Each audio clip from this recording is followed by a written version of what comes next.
ముగ్గురు నలుగురు పెద్ద నాయకులు, ఒకవైపున ఈటల పేరు ఒకసారి ప్రస్తావనకు వస్తుంది, కిషన్ రెడ్డి ఒకసారి, బండి సంజయ్ ఒకసారి, నాయకులుగా పేర్లు అంటే వ్యక్తిగత ఇమేజ్ చూసుకుంటున్నారు తప్ప పార్టీ మీద అంత లేదు అని ఒక చర్చ ఉన్నది బయట. ఒక నాయకత్వం పెరిగింది అని అంటే పోటీ అనుకోవట్లేదు మేము, నాయకత్వం పెరిగితేనే.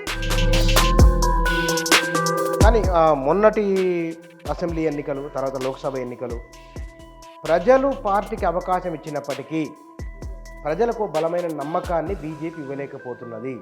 రాష్ట్ర బీజేపీ బలో పుట్టి మక్కలు మాయమైపోతాయని అట్లా పోయే పార్టీ కాదు భారతీయ జనతా పార్టీ. చాలా అద్భుతంగా ఆర్గ్యుమెంట్ బిల్డప్ చేస్తున్నారు, కానీ నాయకుల మధ్య ఒక కమ్యూనికేషన్ గ్యాప్ ఉన్నది అనేది చాలా బలంగా వినపడుతున్న మాట. భారతీయ జనతా రాష్ట్రంలో మళ్ళీ పైసా కింది స్థాయిలో ఆ భావన అధిష్టానానికి కూడా ఉన్నది అనేది. చెయ్యాలి అనుకున్నా కూడా అనేక అబ్స్టేకుల్స్ ఉంటాయి వాళ్ళకి.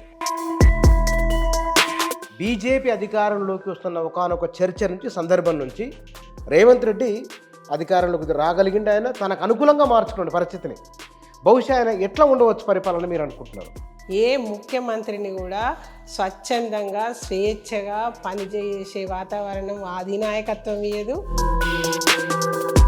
అది వాళ్ళ వారసత్వం అండి, అది దాన్ని మనం ఏం చేయలేము. కాళేశ్వరం ప్రాజెక్టును బీజేపీ మంత్రులు, కేంద్ర మంత్రులు వచ్చి ఆహా ఊహో అనిపోయిన వాళ్ళే ఇప్పుడు ఎందుకు విమర్శ చేస్తున్నారు కాళేశ్వరం మీద?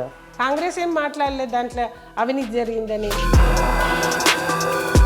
ఏ పార్టీ లేకుండా ఎవరు చేయలేరండి. ఇస్తేనేమో అందరికి ఎట్టిస్తారు, గత ప్రభుత్వం తప్పు చేసి మీరేదే తప్పు చేస్తారంటారు. అంటే కాంగ్రెస్ వాళ్ళు అంటున్న మాట అన్ని జాగ్రత్తగా ఆచితూచి మేము పనిచేస్తున్నాం వారు అంటున్నారు. వాళ్ళు ఇచ్చిన హామీలో ఆ స్పష్టత లేదు, ఎందుకంటే అక్కడ ఉన్న అధికారులకే అర్థం కాలేదు ఏ రకంగా ఇవ్వాలి అనే విషయం. బీజేపీ కాంగ్రెస్ ఇద్దరు ఒకటి అయిపోయింది. ఒకటి బీఆర్ఎస్ని ఇరుకున పెట్టే ప్రయత్నించారు, బీఆర్ఎస్ లేకుండా చేసే పెద్ద కుట్రని బీఆర్ఎస్ చేస్తున్న బలమైన ఆర్గ్యుమెంట్. ఇవాళ లేకుండా చేయాలంటే వాళ్ళ ఉద్యమాన్ని లేకుండా చేయాలని చూసింది కాంగ్రెస్ పార్టీ. ఫెయిల్ అవుతుంది తప్పకుండా, చేయలేరు వాళ్ళు. చేయలేరంటే వాళ్ళ పార్టీయే డిస్టర్బ్ చేస్తుంది. నమస్తే. తెలంగాణ రాజకీయాలలో భారతీయ జనతా పార్టీ వాస్తవానికి మొన్నటి అసెంబ్లీ ఎన్నికల ముందు అత్యధిక స్థానాలు గెలుచుకోబోతున్న ఒక పెద్ద చర్చ జరిగింది. ఎవరు ఊహించని రీతిలో అది అసెంబ్లీ ఎన్నికల్లో సీట్లు, లోక్సభ ఎన్నికల్లో సీట్లు, ఓట్ల శాతం పెరగడం అనుకున్న దానికి భిన్నంగానే జరిగినాయి అన్నీ కూడా. మరి ప్రస్తుతం ఈ 2-3 నెలలుగా బీజేపీ రాష్ట్రంలో కొంత స్తబ్దుగా ఉన్నట్టు కనబడుతున్నది. ఇంతకు బీజేపీలో ఏం జరుగుతున్నది? సమకాలీన రాజకీయ అంశాలను బీజేపీ ఎట్లా అర్థం చేసుకొని ఎట్లా ముందుకెళ్లాలని భావిస్తున్నది, ఈ విషయాలకు సంబంధించి మాట్లాడదాం. బీజేపీ నాయకులు కరుణ గారు మన దగ్గర ఉన్నారు, వారితో మాట్లాడదాం. మేడం గారు నమస్కారం. నమస్తే అండి. మైక్ టీవీ ప్రేక్షకులు కూడా నా నమస్కారాలు. Thank you madam. బీజేపీలో అసలు ఏం జరుగుతుంది మేడం? ఏమీ అర్థం కాదు అసలు. ఎన్నికల దాదాపు ఎలక్షన్స్ ముందు కూడా ఇదే చర్చ పదే పదే జర్నలిస్టులు అయితే ఏంది, మేధావులు అనుకునే వాళ్ళు కూడా అన్నారు. కానీ ఆ పార్టీ ఎట్లయితే దాటి వాళ్ళని మేధావి వర్గాన్ని దాటి ప్రజల్లోకి పోయిందో, గ్రామాలకు చేరిందో మీరు ఎన్నికల ఫలితాలను చూస్తే తెలుస్తుంది. అంత పెద్ద ఎత్తున ఇతర పార్టీలు డబ్బు గుమ్మరిచ్చినా సరే, అనేక రకాలుగా ప్రలోభ పెట్టినా సరే, భారతీయ జనతా పార్టీకి 8 ఎంపీ సీట్లు గెలిపించడం అని అంటే అది ఎంత కిందికి పోయిందనేది మీకు అర్థమై ఉంటుంది ఈ పార్టీకి. అందుకే ఇప్పుడు స్తబ్దత అనేది ఏం లేదు. మీరు ఎందుకు అనుకుంటున్నారు స్తబ్దత? ఇవాళ మాకు మహిళలకు ఇచ్చిన వాగ్దానాలు నెరవేర్చలేదు అని పెద్ద ఎత్తున ధర్నాలు చేసినాం మేము.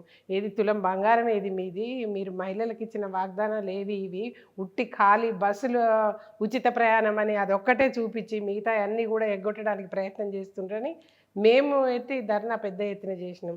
అట్లానే జాబ్ క్యాలెండర్, మీకు మా ధర్నాల తర్వాతనే జాబ్ క్యాలెండర్ కూడా ప్రకటించడం జరిగింది.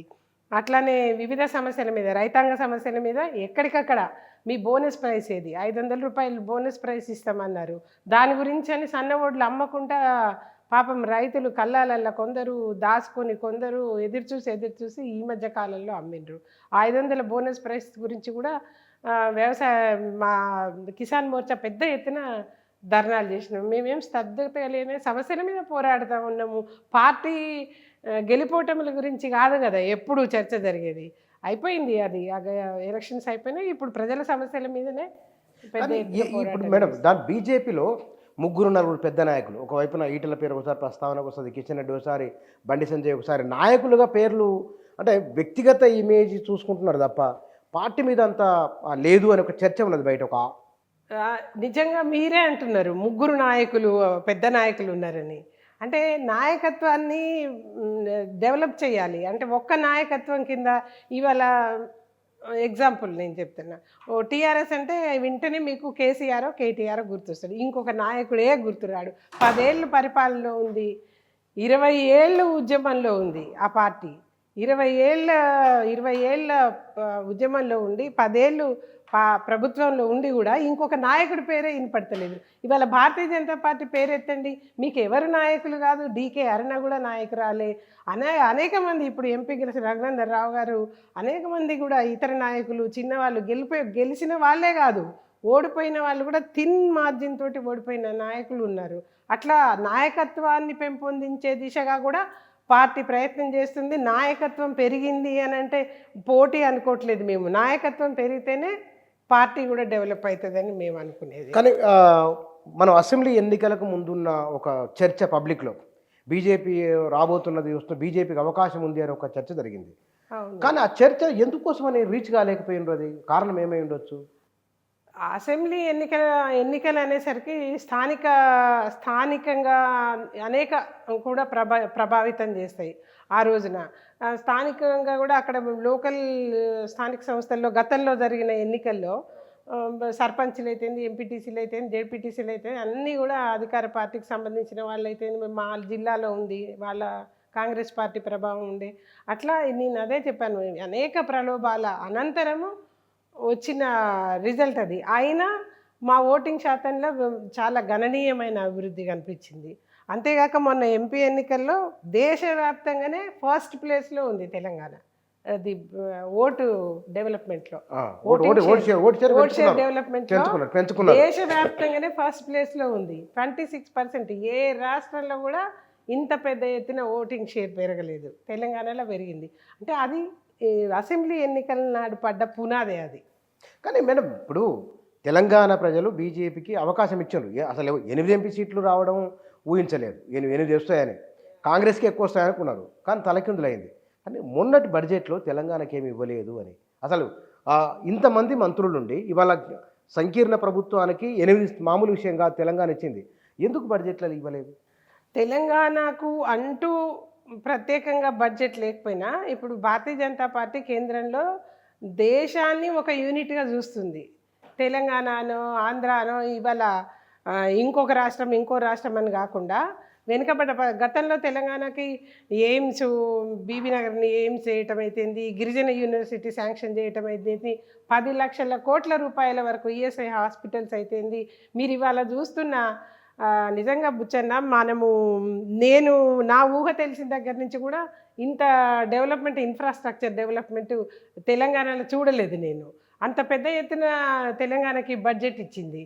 ఆ డెవలప్మెంట్ తోటి ఇవాళ హైదరాబాద్ అనేది ఒక ఐకానిక్ ఫిగర్ లాగా ప్రపంచంలో అవపడతా ఉన్న పరిస్థితి ఈరోజు.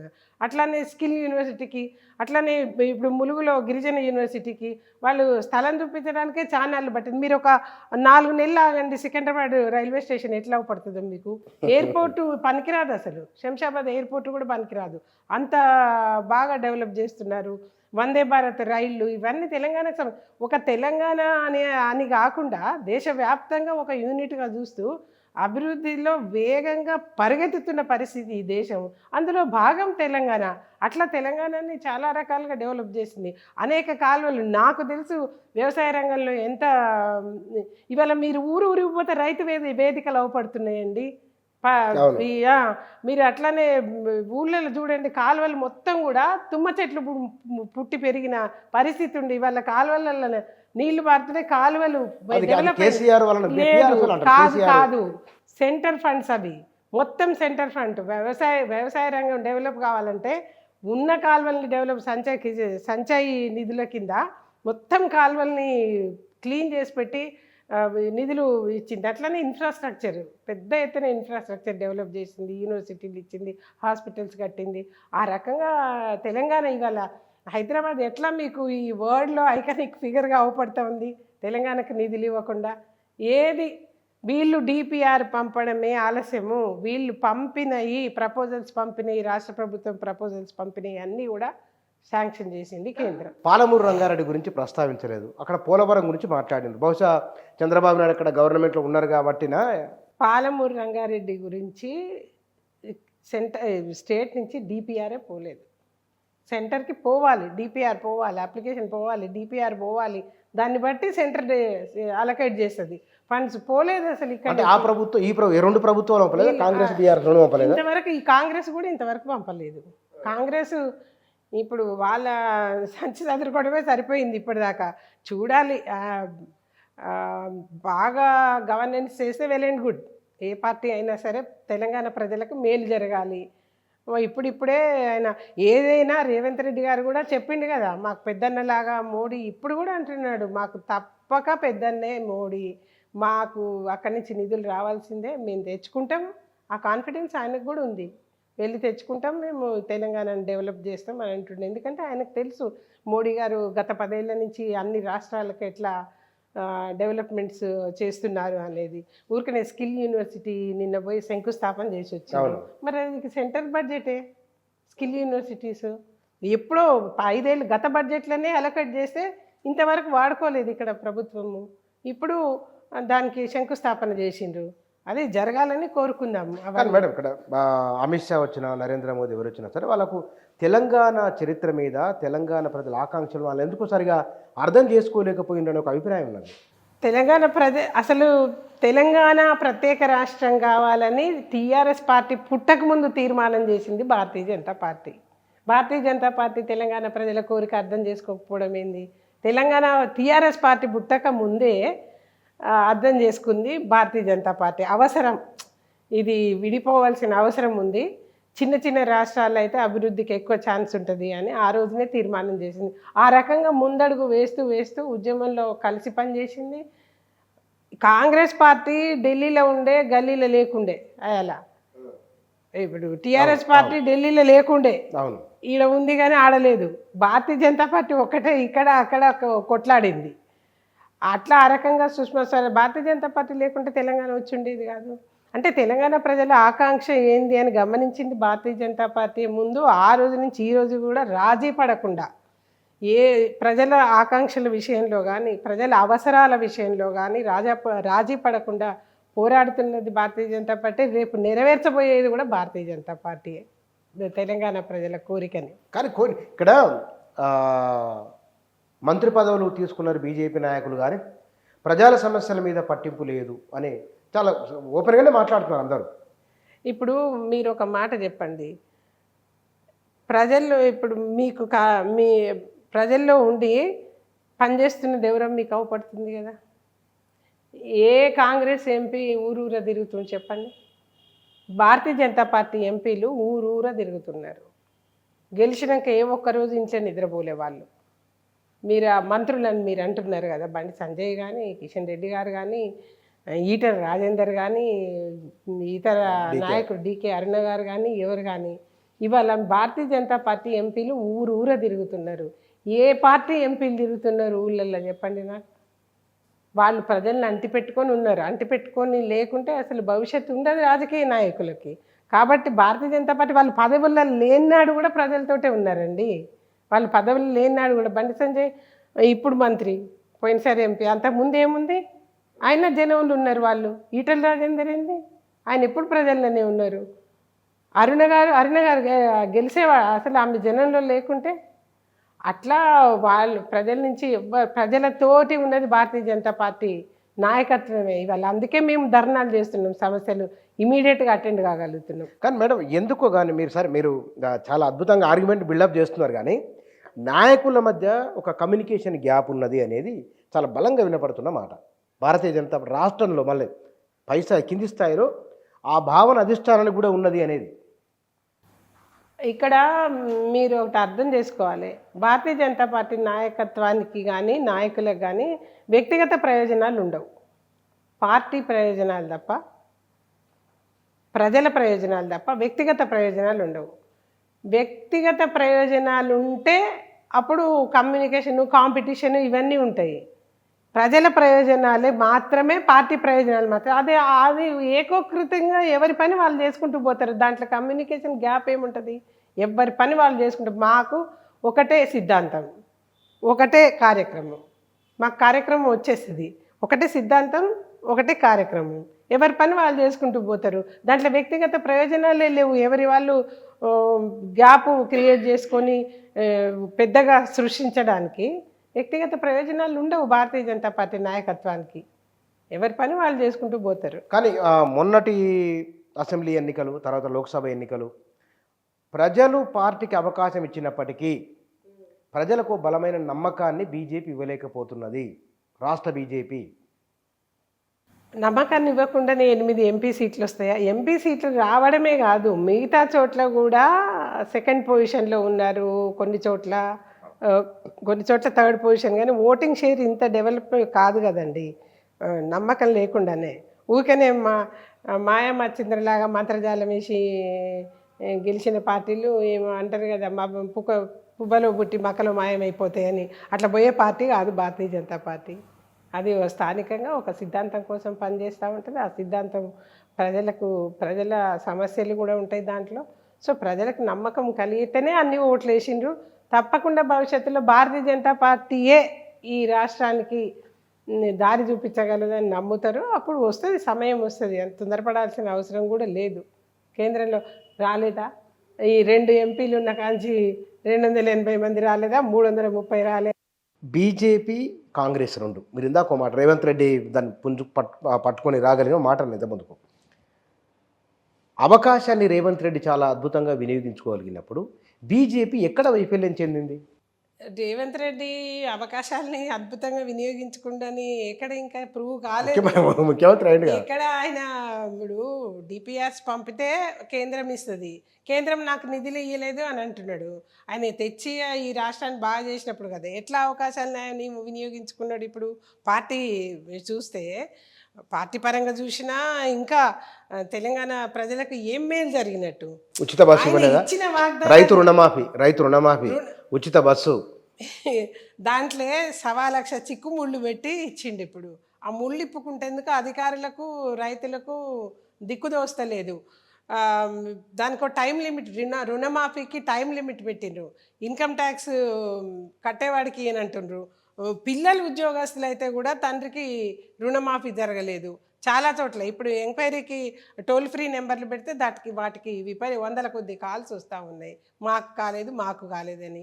ఇంత వేగ్గా, ఇంత సమస్యాత్మకంగా ఒక జీవోలు ఇష్యూ చేయడం అనేది మేమైతే ఎప్పుడు చూడలేదు. ఉంటే ఉన్నది, లేకపోతే లేదు, అంతేగాని పోనీ అమౌంట్ లిమిట్ పెట్టినా వేరు. కానీ ఈ అనేక రకాల చిక్కుముళ్ళు పెట్టి ఐటీ పేయర్స్ ఉన్నారండి. ఐటీ పేయర్స్ గతంలో 7 లక్షల రూపాయల ఇన్కమ్ వరకు ఐటీ పే చేయాలి అనేది ఉన్నది. నిజాయితీగా చూపించుకొని పే చేసిన వాళ్ళందరికీ ఇప్పుడు రుణమాఫీ జరగదు అంటే ఏం కావాలి వాళ్ళ పని? చాలామంది ఈ వ్యవసాయం వచ్చిన కొద్దిగా నెల జీతము ఆదాయము పెట్టుబడి పెట్టి వ్యవసాయం చేస్తున్న వాళ్ళు కూడా ఉన్నారు అందులో.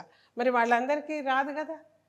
ఆ రకంగా అనేక రకాల చిక్కుముళ్ళతోటి ఇచ్చి ఈ రోజున ఇచ్చిండ్రా ఇవ్వలేదా అనే పరిస్థితిలో రైతులందరూ పెద్ద క్వశ్చన్ మార్క్లో ఉన్న పరిస్థితి. ఇంకా ఉచిత ఏది కూడా అట్లనే, రుణమాఫీ అంతే, రైతు బంధు అంతే, 500 ప్రైసు ఈ కారు కాదు నెక్స్ట్ కార్ అని చెప్తా ఉన్నా. అంటే ఈ రకమైన సమస్యాత్మక జీవోలు నేనైతే చూడలేదు ఎప్పుడు. కానీ మేడం, ఇప్పుడు ఇస్తేనేమో అందరికి ఎట్టిస్తారు, గత ప్రభుత్వం తప్పు చేసి మీరైతే తప్పు చేస్తారంటారు. అంటే కాంగ్రెస్ వాళ్ళు అంటున్న మాట, అన్ని జాగ్రత్తగా ఆచితూచి మేము పనిచేస్తున్నాం వారు అంటున్నారు. తప్పు ఎక్కడ ఆచితూచి నేను ఇప్పుడే చెప్పినా కదా, 7 లక్షల వరకు వాళ్ళకి ఉంటే మధ్యతరగతి వాళ్ళు, ఎంతోమంది వ్యవసాయం చేస్తుంది మధ్యతరగతి వాళ్ళేనండి.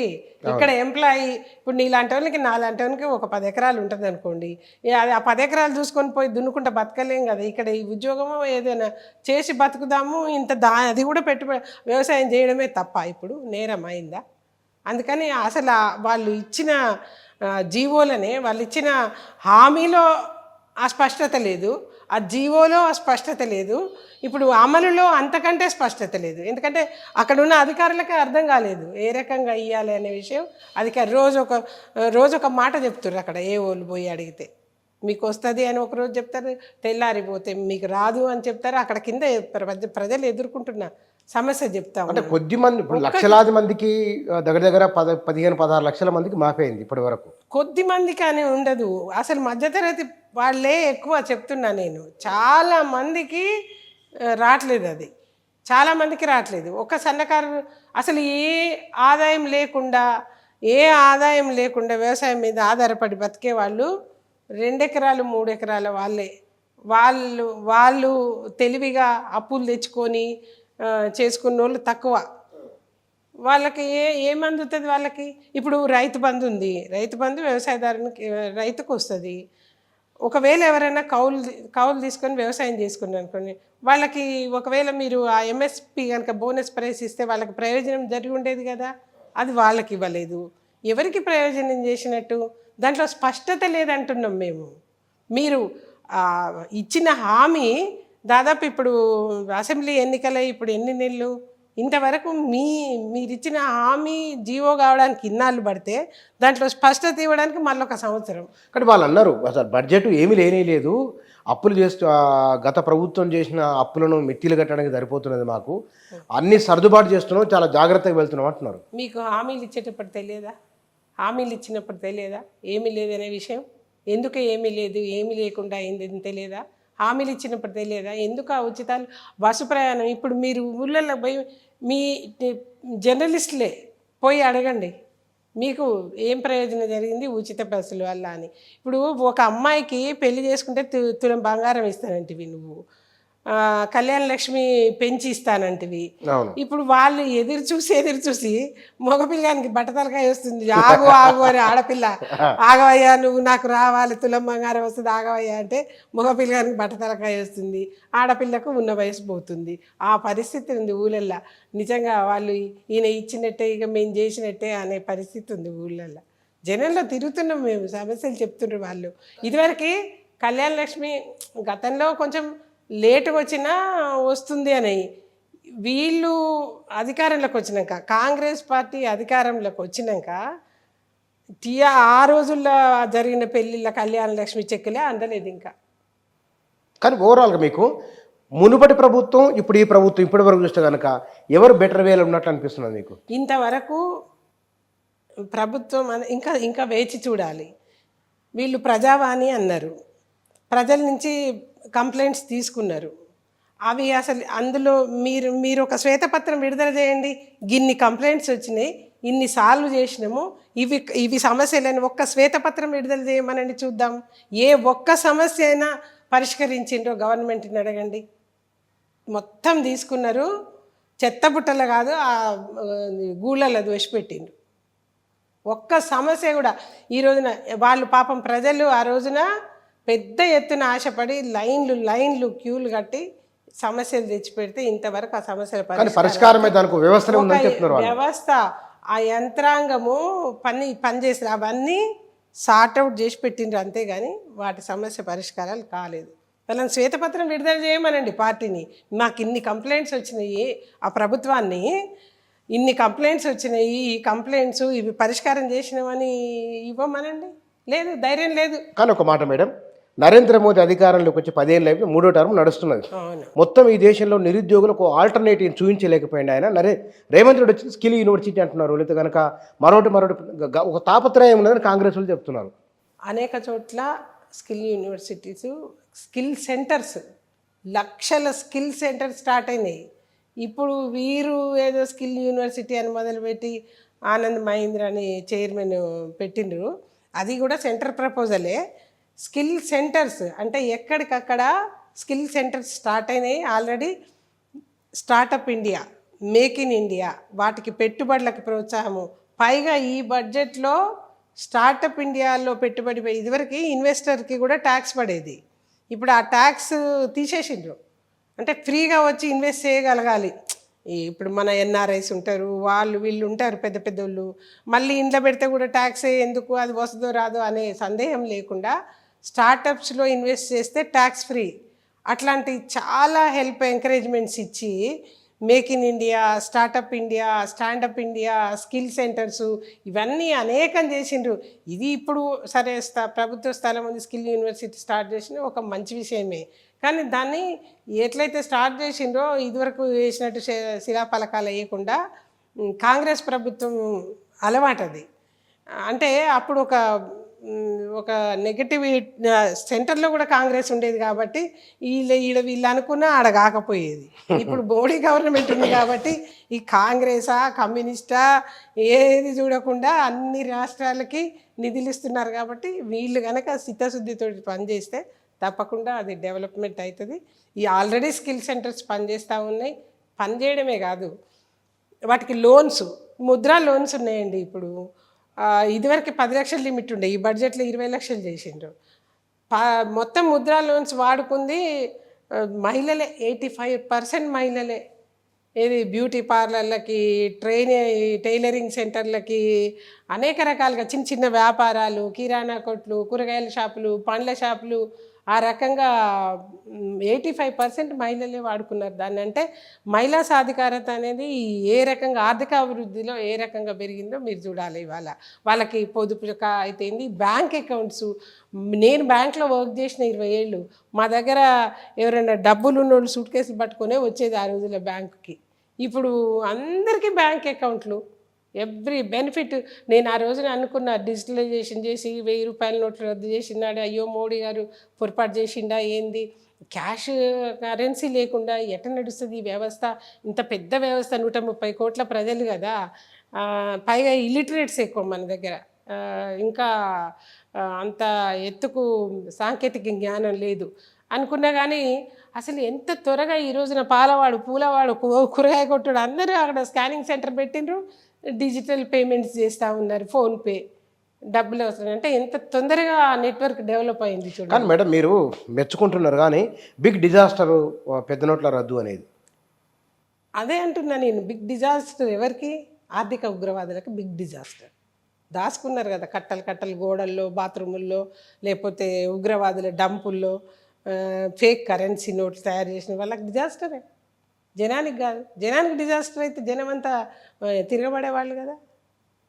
అసలు ఎంత బాగా యాక్సెప్ట్ చేసింది ప్రజలు. నేను ఒక బ్యాంక్ ఎంప్లాయీ చెప్తున్నా కదా, నేనే ఆశ్చర్యపోయినా. అసలు ఈ డబ్బులు లేకుండా ఇంత ఎట్లా వీళ్ళందరూ ఫోన్పేలు చేస్తున్నారు, డ్రైవర్లు వీళ్ళంతా వర్క్. కానీ వ్యవస్థలో మనీ ఫ్లోటింగ్ లేకుంటే కనుక, ఇప్పుడు రియల్ ఎస్టేట్ కొంత బ్రేక్ డౌన్ అయింది. అప్పట్లో చిన్న చిన్న ఉపాధి పనులు చేసుకునే వాళ్ళు, చిన్న చిన్న పరిశ్రమలు మొత్తం కొలాప్స్ అయిపోయినాయి అనేది ఆ మధ్య వచ్చిన చాలా రిపోర్ట్స్ వచ్చినాయి. చిన్న పరిశ్రమలు బాగా డెవలప్ అయినాయి. అదే చెప్తున్నా, అనుకున్నాం మనము కొంత స్టాగ్నేషన్ వచ్చింది. అది కరోనా వల్ల కావచ్చు, దేనివల్లనైనా కావచ్చు, కొంత స్టాగ్నేషన్ వచ్చింది. It took time. బట్ ఇది ఎంత అగ్రెసివ్గా పైకి వచ్చింది అనేది చూస్తున్నాం మనము, ప్రత్యక్షంగా చూస్తూ ఉన్నాము. నిజంగానే అప్పుడు కొంత టైం పట్టింది. కరోనా ఎఫెక్ట్ ఉంది, దాని ఎఫెక్ట్ ఉంది, కొంత టైం పట్టింది అంతే. కానీ అగ్రెసివ్గా డెవలప్ అయింది ఆర్థిక వ్యవస్థ మాత్రం. అందుకే కదా మనకి ఇంత పెద్ద ఎత్తున ప్రతి ఒక్క ట్రాన్సాక్షన్ త్రూ వైట్ వస్తూ ఉంటే మనకి ట్యాక్సెస్ వస్తున్నాయి, ఇంత పెద్ద ఇన్ఫ్రాస్ట్రక్చర్ డెవలప్ అవుతూ ఉంది. మీరైతే చూసుంటారు గతంలో ఎట్లుండే రోడ్లు. విజయవాడ హైవే మీద మేము వెళ్ళేటప్పుడు, అప్పుడు నేను ప్రజారాజ్యంలో పనిచేసినప్పుడు రోజు రాత్రిపూట 1 గంటకి అట్లా వస్తుండేది. అప్పుడప్పుడు తెల్లవారేసరికి కంపల్సరీ సూర్యాపేటకి ఇక్కడికైనా మధ్యలో 3 యాక్సిడెంట్లు అయి ఉండేది సింగిల్ రోడ్లో. ఎన్నాళ్ళు మేము ధర్నాలు చేసినాము, పాదయాత్రలు చేసినాము, డబల్ రోడ్ చేయండి అని. అట్లా ఎంత యుద్ధ ప్రాతిపదికన ఈ రోజున దేశవ్యాప్తంగా 4 lanes, 6 lanes, 8 lanes, 12 lanes కూడా అవుతూ ఉన్నాయి రోడ్లు. కానీ ఒకటి మౌలిక వాటి మీద, రోడ్ల మీద, వాటి మీద మోడీ ప్రభుత్వం ఖర్చు చేస్తున్నది, కనబడుతున్నది. అది యూనివర్సిటీస్, మన జీవనాడి, మన చరిత్ర, ఒక నలంద లాంటి విశ్వవిద్యాలయాన్ని తిరిగి పునర్నిర్మిస్తారని అనుకున్నామా మనము? అదొక చరిత్రలాగా మొండిగోడ, దాంట్లో మళ్ళీ మనధర్మాన్ని బోధించాలని అది ఆ సబ్జెక్ట్స్ తీసేస్తారండి. అట్లా ఉండదు. ఎంత త్వరితగతిన పరిణామం చెందుతూ ఉందంటే ముస్లిం మహిళల్ని తలాక్ నుంచి బయటికి దేయగలిగిండ్రు మోడీ అంటే పాత వాటి జోలికి పోతామా? ఎట్లా అనుకుంటారు? ఈ అభివృద్ధిని విమర్శించడానికి ప్రతిపక్షాలకు ఏం దొరకక విమర్శించేదే కానీ ఎంత టెక్నాలజీ అప్డేట్ అయితే ఇవాళ మన ఇండియన్స్కి ప్రపంచవ్యాప్తంగానే గుర్తింపు వచ్చింది. ఎంత అప్డేట్ అయితే మనం వెనక్కి పోము. జీవనాడి అంటే ఎవ్వరికీ లేని రోజుల్లో మనకు యూనివర్సిటీ ఉంది. ఇవాళ దాన్ని చరిత్ర కాదు, జీవనాడి. అట్లా మనం అంటే ఒక గుర్తింపు ఉంది. ఒక ఆధ్యాత్మిక భారత్ అనేది ఒక గుర్తింపు, ఒక ప్రైడ్ ఉంటుంది. ఒక్కొక్క కంట్రీకి ఒక ప్రైడ్ ఉంటుంది, ఒక హిస్టరీ ఉంటుంది.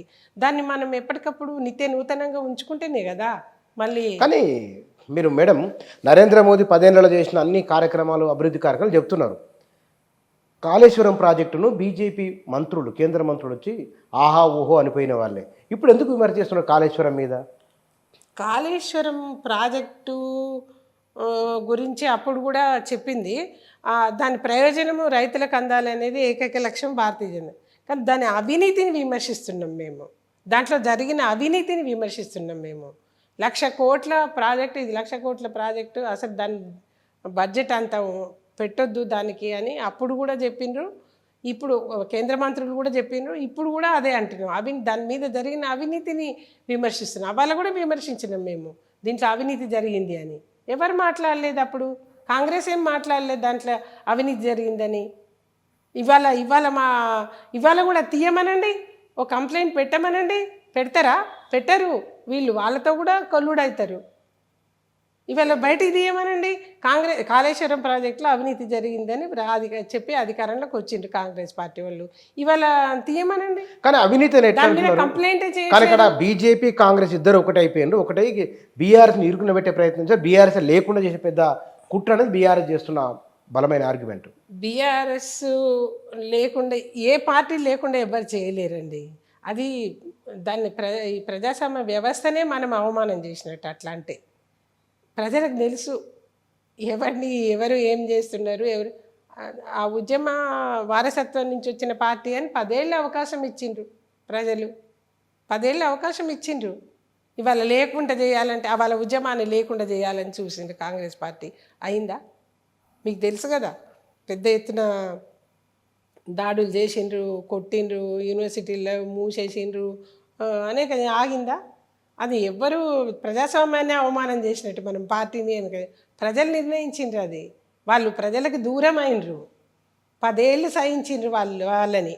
చూద్దాం, మనం తెచ్చుకున్న పార్టీ, మనం అధికారంలోకి తెచ్చుకున్న ఏదైతే స్వయం పాలన కావాలనుకున్నామో మన పాలన ఇది అనుకుని వాళ్ళు 10 ఏళ్ళు చూసి. కానీ కేసీఆర్ ఆ మేరకు తెలంగాణలో అభివృద్ధి కూడా దోహదం చేసింది కదా. అదే చెప్తున్నాను, తెలంగాణ అభివృద్ధికి అంటూ ఆయన పాత్ర పెద్దగా లేకపోవచ్చు అనుకుంటున్నాను నేను. అప్పటికే మోడీ గవర్నమెంట్ సేమ్ టైంలో వచ్చింది.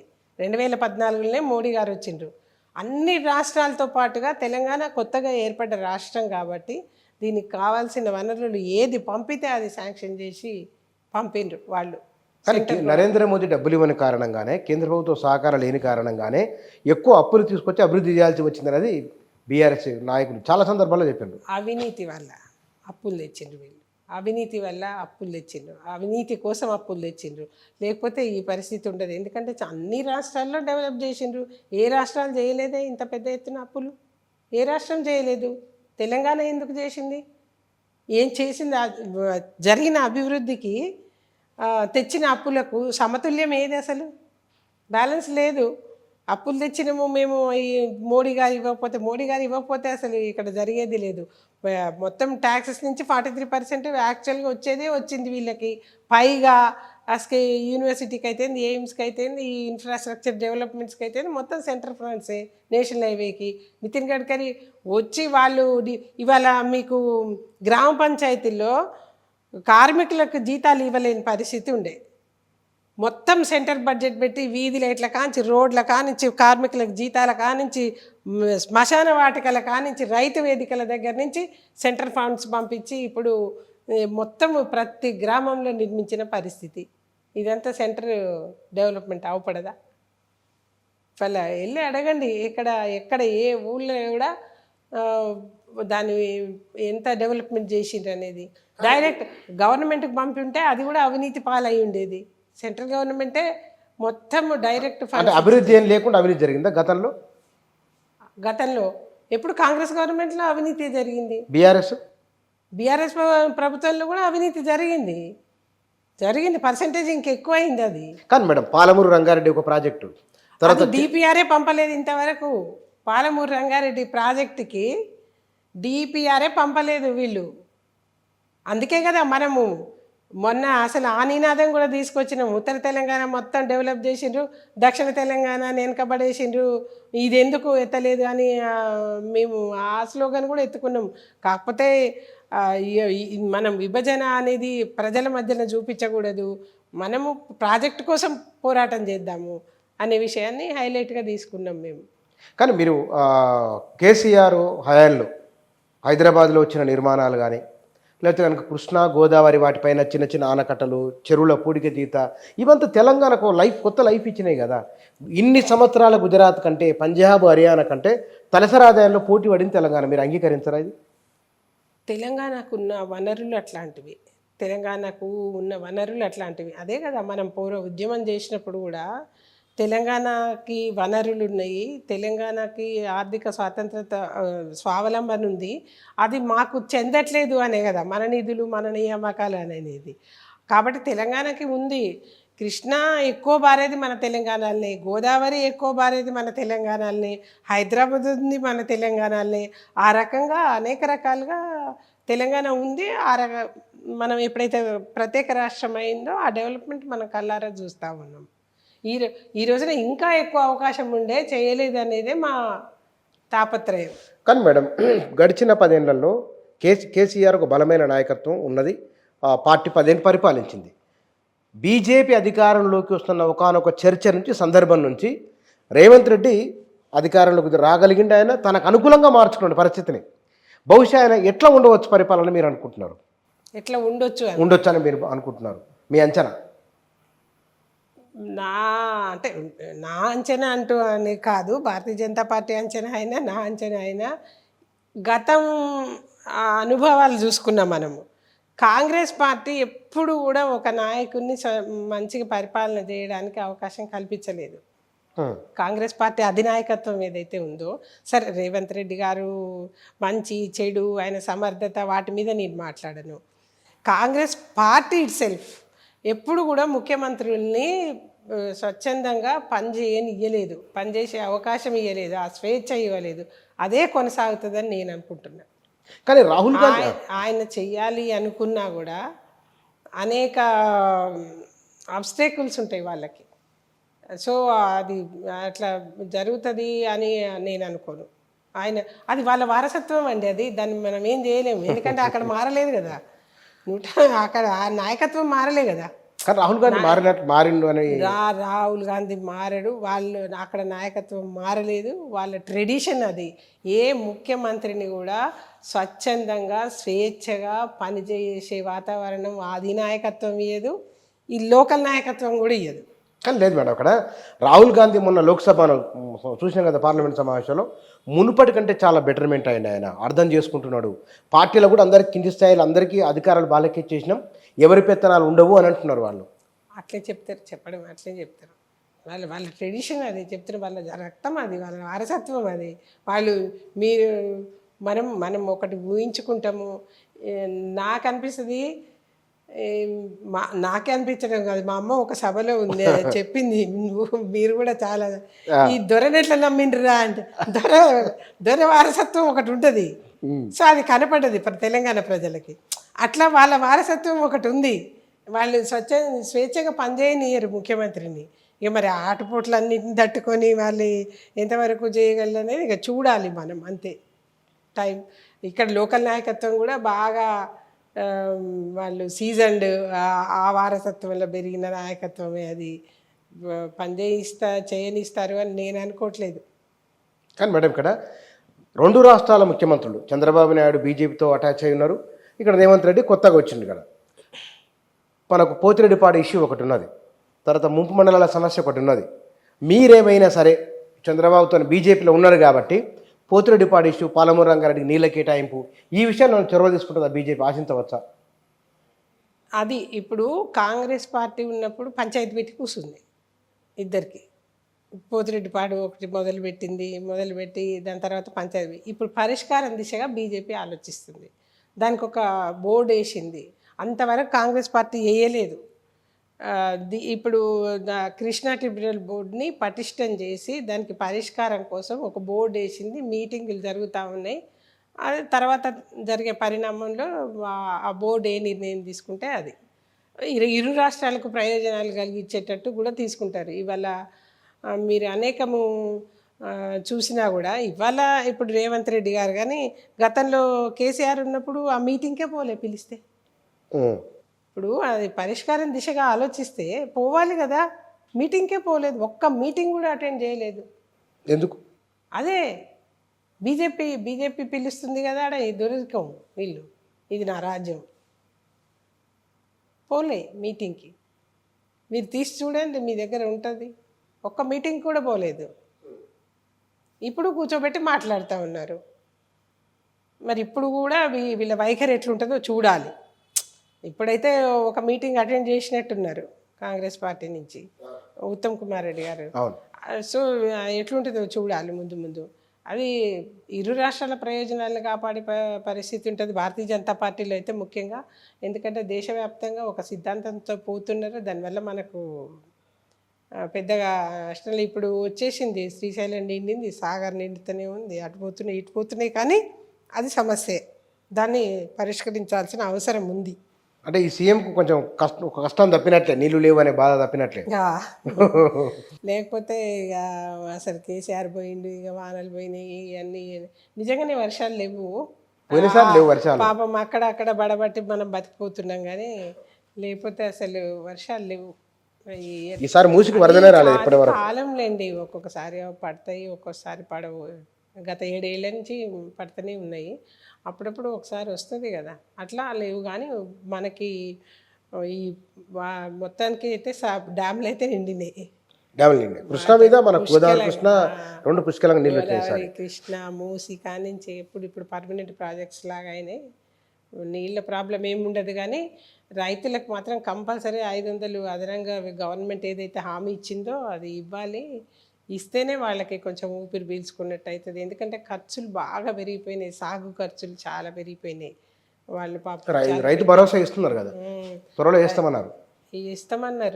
అదే చూడాలి మరి ఏమేస్తారో, ఎట్లా వేస్తారో వీళ్ళు. మళ్ళీ అదే పనిగా ఏండ్ల కమిషన్లు వస్తాయి, అయ్యే ప్రాజెక్టులు చేద్దాం అని చూస్తే మాత్రం మళ్ళీ వీళ్ళకి కూడా దెబ్బ తగులుతుంది. కానీ వాస్తవ బడ్జెట్ పెట్టామంటున్నారు వాళ్ళు అంటారు. వాస్తవ బడ్జెట్ పెట్టిందని అంటారు. కానీ వాళ్ళు ఇచ్చిన హామీలు అయితేంది, బడ్జెట్ అయితేంది పెద్ద ప్రయోజనంగా అనిపిస్తలేదు ప్రజలకి. వాళ్ళ ఇంప్లిమెంటేషన్ కావాలి కదా. అది ఇప్పటికిప్పుడు అంచనాకు రాలేదు, కొంత చూడాలంటారు. టైం చూడాలి, టైం ఇవ్వాలి. కానీ మేడం, బీజేపీ భవిష్యత్తు ఎట్లా ఉండవచ్చు తెలంగాణలో మీ అంచనా? తెలంగాణలో బీజేపీ భవిష్యత్తు బ్రహ్మాండంగా ఉంటుందండి.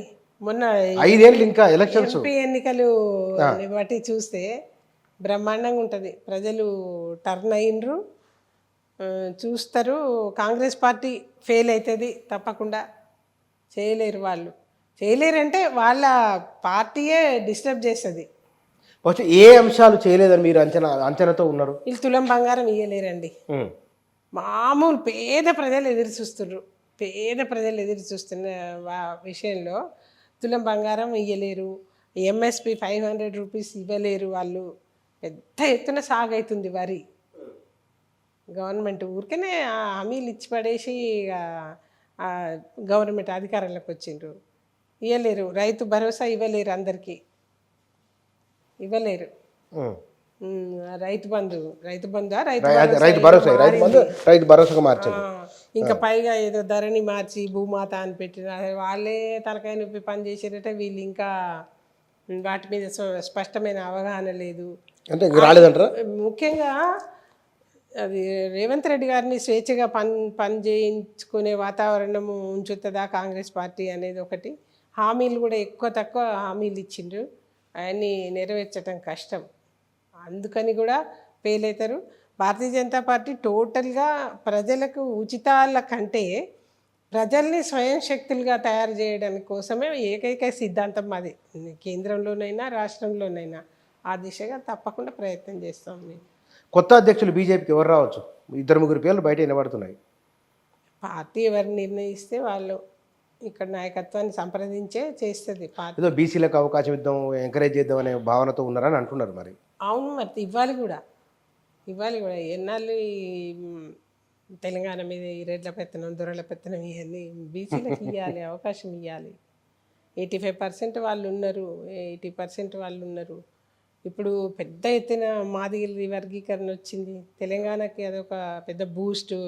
తెలంగాణలో ఎక్కువ కదా, అది ఎన్నాళ్ళ నుంచి నలుగుతున్న సమస్య అండి. అది ఎన్నాళ్ళు దశాబ్దాలు 30 ఏళ్ళ నుంచి నలుగుతున్న సమస్యకు పరిష్కారం చూపించగలిగింది త్రూ కోర్ట్. అయినా కూడా ఎవరు పట్టించుకున్నారు? అసలు అదివరకు ఎవరు పట్టించుకోలేదు.